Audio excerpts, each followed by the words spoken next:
Imperfect and intentionally abusive are not the same thing.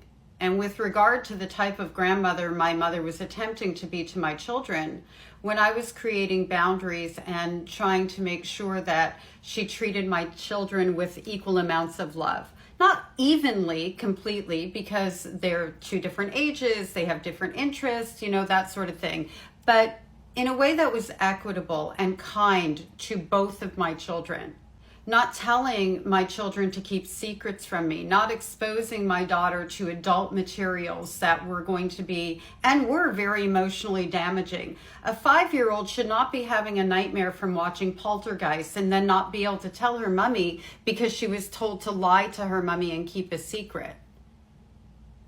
Let me be very clear here. And I know you're a sibling survivor, so when I say let me be very clear here, I'm not throwing shade at you because your situation might have been different from mine. Maybe your parents were functional later in life and good grandparents, and you were able to navigate your relationship with them because of that. My mother, I did not take my children away from my mother. I didn't take them away from her being their grandmother. She did that all by herself. She created a situation where my children needed to be protected from her. If she showed up differently, she would have been able to be a grandmother to them.